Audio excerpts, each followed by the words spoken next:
चित्रकला के क्षेत्र में विशेष प्रगति हुई है। और देखिए चित्रकला के बारे में, रंग रेखाओं का जो प्रयोग है वो किस हिसाब से किया जाता था? भाव व विषयों के चित्र, ऐसे चित्र जो भाव प्रधान हो, जो किसी भावना को व्यक्त करते हो। जैसे ये चित्र आप देखेंगे तो इसमें आपको क्या भाव नजर आ रहा है? इसके अंदर ये भाव नजर आ रहा है कि एक युवक, या यूं कह लीजिए कि एक क्षत्रिय जो है वो अपने घोड़े पर बैठा हुआ है और किसी को युद्ध के लिए ललकार रहा है। ठीक है दोस्तों, तो इस हिसाब के भाव प्रधान जो चित्र होते थे ये भी भारतीय चित्रकला के बड़े ही अच्छे और सहज उदाहरण हैं।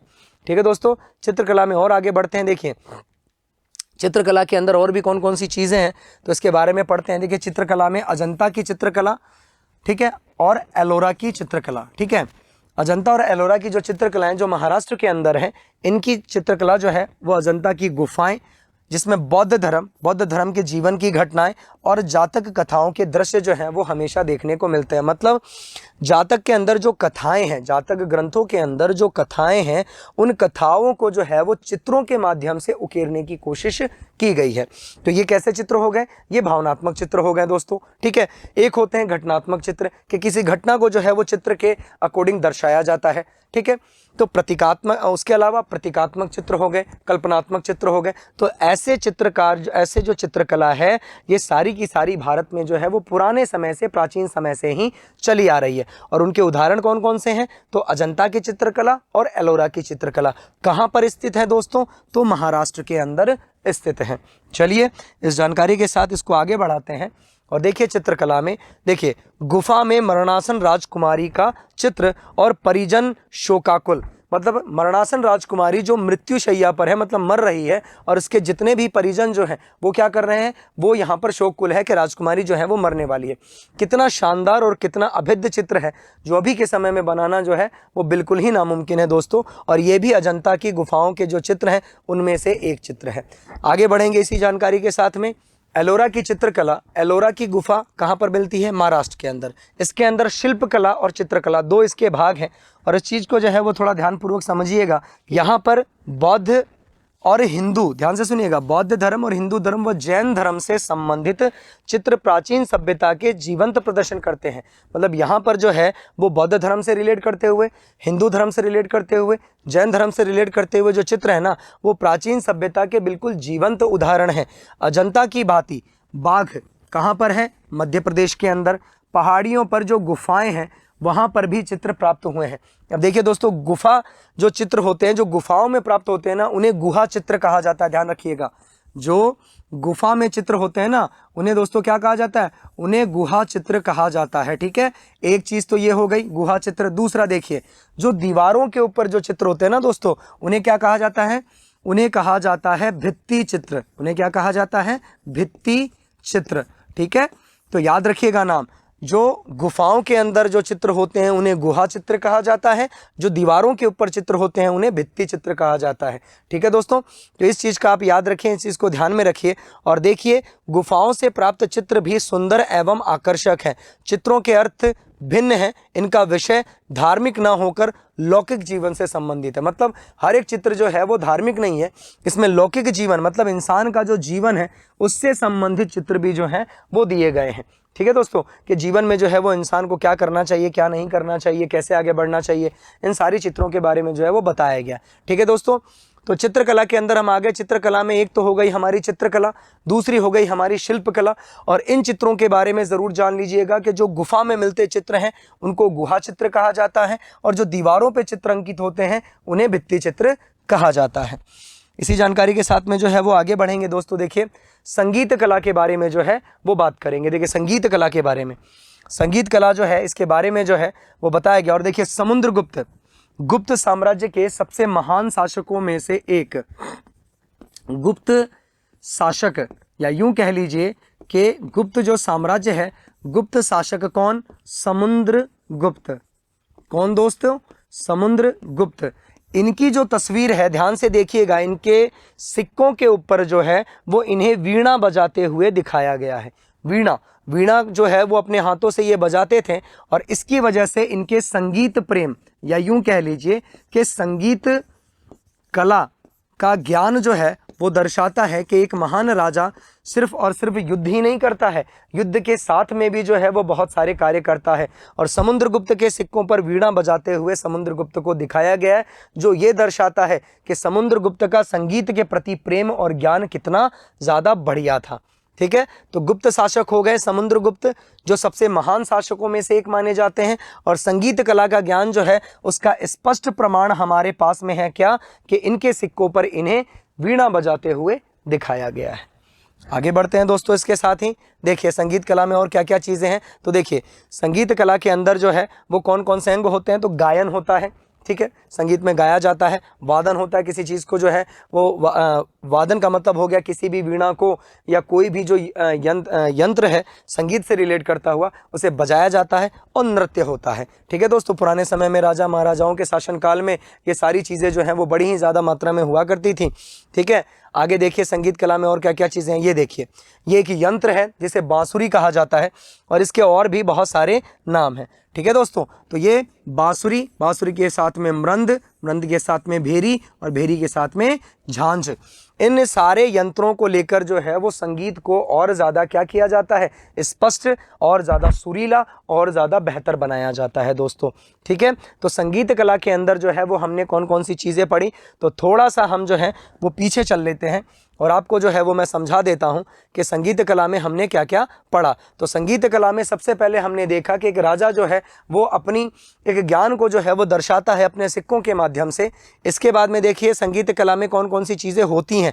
तो संगीत के प्रमुख अंग कौन कौन से हैं, जिसमें पहला होता है गायन, दूसरा होता है वादन और तीसरा होता है नृत्य। इसके बाद में हमने एक संगीत यंत्र के बारे में पढ़ा जो कि बांसुरी है। और ऐसे ही कुछ और यंत्र होते हैं जैसे मृंद, भेरी और झांझ। ये क्या करते हैं, ये संगीत को और ज़्यादा स्पष्ट और ज़्यादा बेहतर और ज़्यादा सुमधुर बनाने का काम करते हैं दोस्तों। देखिए नृत्य करती हुई स्त्रियाँ, ये क्या है, ये स्त्रियां जो हैं वो पुराने समय में राजा महाराजाओं के दरबार में नृत्य किया करती थी और इससे जो है वो संगीत कला हमारे देश में और ज़्यादा बढ़ी। ठीक है दोस्तों, चलिए तो संगीत कला के बारे में हमने जो हमारा ज्ञान है वो पूरा कर लिया है। अब बात करेंगे हम लोग प्राचीन भारत में शिक्षा, एजुकेशन के बारे में कि एजुकेशन कैसी थी भारत के अंदर। तो देखिए एजुकेशन के बारे में और इनके बारे में बात करें तो देखिए वेद कौन कौन से हैं। तो भैया वेद जो हैं वो हमारे पास में 4 हैं, पहले भी हम इसके बारे में बात कर चुके हैं। वेद हमारे पास में 4 है। कौन कौन से वेद हैं, तो 4 वेदों के अंदर जो है वो सबसे पुराना होता है ऋग्वेद, ठीक है, दूसरा होता है अथर्ववेद, तीसरा होता है यजुर्वेद और चौथा होता है सामवेद। तो वेदों के नाम जो है वो आपको हमेशा याद रखने हैं। वेदों के बाद में वेदांगों की रचना की है। मैं आपको ये चीज़ पहले ही बता चुका हूँ कि वेदांग की रचना की गई है वेदों को सरल भाषा में समझने के लिए, ठीक है, तो वेदांगों की रचना क्यों की गई है, वेदों को सरल भाषा में समझने के लिए वेदांगों की रचना की गई है। विद्याएं कितने प्रकार की हैं हमारे यहाँ, तो विद्याएं जो हैं वो दोस्तों वो 14 प्रकार की होती हैं। शिल्प कितने प्रकार के होते हैं, तो शिल्प हमारे पास में 18 प्रकार के होते हैं। और कलाएं कितनी होती हैं, तो 64 कलाएं होती हैं। आगे देखेंगे भारत की शिक्षा के और कौन कौन से स्तर हैं। आगे देखें जो भारत है, प्राचीन भारत है, उसके अंदर शिक्षा के, भारत में शिक्षा अत्याधिक महत्व प्रदान किया गया है। भारत में जो है वो शिक्षा को अत्याधिक महत्व प्रदान किया गया है। अरे भाई महत्व नहीं प्रदान किया हुआ होता तो पुराने समय में जितने भी चीन से फाइयान, हेवनसांग जैसे जितने भी बड़े बड़े जो यात्री थे वो यहाँ पर शिक्षा ग्रहण करने के लिए थोड़ी आते। तो देखिए महाभारत में वर्णित है कि विद्या के समान नेत्र और सत्य के समान तप कोई दूसरा नहीं है। अगर इंसान जो है वो विद्या को ग्रहण करता है, अगर नॉलेज को ग्रहण करता है, वो नॉलेज प्राप्त करता है, तो वो जीवन में जो है वो सभी का भला कर सकता है। इसे मोक्ष का भी साधन माना गया है। देखिए दोस्तों, इसीलिए बोलता हूँ बार बार मैं आपको पढ़ने की, कि अगर आप पढ़ेंगे अच्छे से, शिक्षा को प्राप्त करेंगे तो आपको भी जो है वो मोक्ष मिल जाएगा। ठीक है, भारतीय शिक्षा पद्धति जो है एक प्रमुख तत्व गुरुकुल था। गुरुकुल का मतलब क्या होता है दोस्तों, तो गुरुकुल का मतलब होता है कि गुरु के कुल में शामिल होना।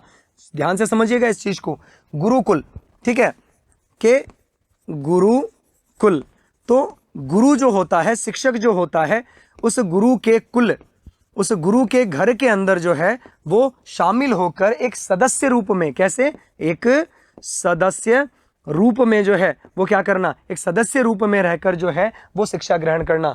ठीक है, शिक्षा ग्रहण करना जो है वो क्या होता है, गुरुकुल पद्धति होती है। बौद्ध धर्म की उन्नति के साथ साथ विहार भी शिक्षा के केंद्र बन गए थे तथा कुछ ख्याति प्राप्त विश्वविद्यालय के रूप में विकसित हो गए। अभी विश्वविद्यालय की बात करें तो भारत में अभी बहुत सारे विश्वविद्यालय हैं, लेकिन पुराने समय में भी जो है वो विश्वविद्यालय हुआ करते थे, जहाँ पर भारत से ही नहीं, भारत के अलावा भी जितने भी देश थे उन सभी देशों के लोग जो हैं वो क्या करने आते थे, शिक्षा ग्रहण करने के लिए आते थे। दोस्तों आगे इस जानकारी को जो है वो मैं बढ़ाना चाहूँगा और बढ़ाकर आपको और जो चीज़ें हैं वो दिखाता हूँ। देखिए 3 विश्वविद्यालय जो हैं वो पुराने समय में थे। देखिए तक्षशिला, नालंदा और विक्रमशिला। अब आपको जानकारी मैं ये दे दूं कि ये दोनों जो हैं वो अभी कहाँ हैं, ये दोनों जो हैं वो अभी भारत में हैं।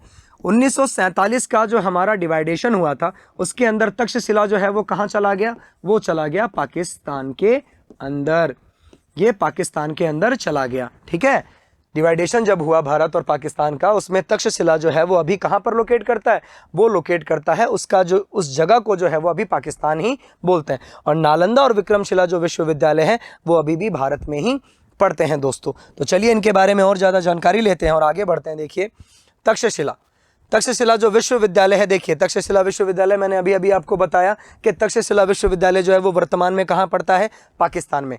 1947 के पहले जो है वो पाकिस्तान हमारा हिस्सा था, इसी वजह से भारत में इसे एक केंद्र माना जाता था। अभी वर्तमान में ये कहाँ है, पाकिस्तान के अंदर है। दोस्तों चलिए आगे बढ़ते हैं, तक्षशिला के बारे में और जानकारी करते हैं। देखिए जो शिक्षा ग्रहण करने आते थे उसके अंदर देखिए राजा कौन हुआ करते थे, कौशल के राजा प्रसेनचित इसके राजा थे। मगध राज्यवैज्ञ जीवक और चंद्रगुप्त मौर्य, इनका योगदान जो है वो इसके अंदर ज़्यादा है। क्यों, क्योंकि इन्होंने जो है वो कभी ना कभी किसी न किसी समय में जो है वो क्या किया है, यहाँ पर शिक्षा ग्रहण की है। जिसमें चंद्रगुप्त मौर्य साम्राज्य के सबसे प्रथम शासक और महान शासकों में से एक, मौर्य साम्राज्य के संस्थापक जो हैं वो कौन है, चंद्रगुप्त मौर्य हैं। ठीक है, मगध के जो राज्यवैद्य, जो वैद्य जी होते थे, डॉक्टर साहब जो होते थे, जीवक, उन्होंने भी कहाँ से शिक्षा ग्रहण की है, तक्षशिला से। कौशल के एक राजा थे जिनका नाम था प्रसेनचित्त, इन्होंने भी शिक्षा कहाँ से ग्रहण की है, तक्षशिला से। तो ध्यान रखिएगा दोस्तों, तक्षशिला उस समय में शिक्षा का एक बहुत ही महत्वपूर्ण बिंदु, या यूं कह लीजिए कि बहुत ही महत्वपूर्ण स्थान था। आगे बढ़ते हैं, इसके साथ ही देखिए आगे इसमें क्या लिखा हुआ है तक्षशिला के बारे में। देखिए ये चित्र जो है वो आपने बहुत सारी किताबों में देखा होगा, आचार्य चाणक्य, इनका एक और नाम था क्या, विष्णुगुप्त। एक और नाम क्या था इनका, विष्णुगुप्त। चाणक्य जो है वो इन्हें इसलिए बोला जाता था क्योंकि इनके पिता का नाम जो था वो क्या था, चणक था। क्या था, चणक। इसकी वजह से चणक पुत्र चाणक्य जो है वो इन्हें कहा गया। विष्णुगुप्त जो है वो इनका रियल नेम था, और कौटिल्य जो है वो इनके कुटिल स्वभाव की वजह से कहा जाता था, क्योंकि इनके पास में बुद्धि बहुत ज़्यादा थी, ज्ञान बहुत ज़्यादा था, इसकी वजह से इन्हें कौटिल्य कहा जाता था। तक्षशिला में ये क्या करते थे, आचार्य थे, यानी कि क्या थे, गुरु थे। वहाँ पे उन बच्चों को, जिन बच्चों के नाम, जिन स्टूडेंट्स के नाम जो है, या यूँ कह लीजिए कि जिन विद्यार्थियों के नाम जो है वो हमने पढ़े, उनको कहीं ना कहीं जो है वो इस व्यक्ति ने जो है वो क्या दिया है, शिक्षा ग्रहण की। और कहा जाता है कि चंद्रगुप्त मौर्य से सम्राट चंद्रगुप्त मौर्य बनाने वाले अगर कोई थे तो वो कौन थे, वो चाणक्य थे। दोस्तों चलिए इस जानकारी के साथ में आगे बढ़ते हैं। तक्षशिला की जानकारी के बाद में देखिए नालंदा जो है वो कहाँ पड़ता है, वर्तमान बिहार के अंदर पड़ता है, ये भारत के अंदर पड़ता है दोस्तों। ठीक है, नालंदा विश्वविद्यालय भी जो है वो उस समय में शिक्षा का एक प्रमुख केंद्र था, जो वर्तमान में कहाँ पड़ता है, वर्तमान में पड़ता है बिहार के अंदर। ठीक है दोस्तों, इसी जानकारी के साथ में आगे बढ़ेंगे। देखिए नालंदा के बारे में और क्या जानकारी है, तो देखिए नालंदा में कौन कौन से जो लोग हैं वो पढ़ने के लिए आए। तो देखिए हेवन सांग के द्वारा, किसके काल में आया हेवन सांग, तो हेवन सांग जो है वो देखिए वापस से मैं आपको समझाने की कोशिश करूंगा। हेवन सांग जो है वो किसके काल में आया, तो हेवन सांग जो है वो हर्ष के काल में आया। हर्षवर्धन राजा जो थे उनके काल में जो है वो हेवन सांग भारत आया था। और आने के बाद में देखिए अच्छा, यहाँ पे लिखा भी हुआ है, देखिए, सम्राट हर्षवर्धन तक आते आते नालंदा एक अंतर्राष्ट्रीय ख्याति प्राप्त विश्वविद्यालय हो गया। 10,000 से भी ज़्यादा विद्यार्थी, ये अपने आप में ही एक बड़ी बात है दोस्तों कि एक ऐसा इंस्टीट्यूशन जो पुराने समय में इतना ज़्यादा बड़ा था कि 10,000 से ज़्यादा विद्यार्थी यहाँ पर क्या करते थे, पढ़ाई करते थे। और भारत ही नहीं बल्कि चीन, तिब्बत, अब कौन कौन से देश के जो विद्यार्थी है वो यहाँ पर आते थे, चीन में से तो कौन आ गए, हेमंत सांग आ गए। तिब्बत, मंगोलिया, कोरिया एवं अन्य देशों से विद्यार्थी अध्ययन हेतु आते थे। हेमंत सांग एवं अमित सिंह ने भी नालंदा विश्वविद्यालय में क्या किया है, अध्ययन किया है। तो हेमंत सांग जो है वो कहाँ के विद्यार्थी रहे हुए हैं, नालंदा के विद्यार्थी रहे हुए। और किसके समय में आए थे, तो हर्षवर्धन के समय में आए थे दोस्तों। ठीक है, चलिए आगे बढ़ेंगे इसके साथ ही, इस जानकारी के साथ।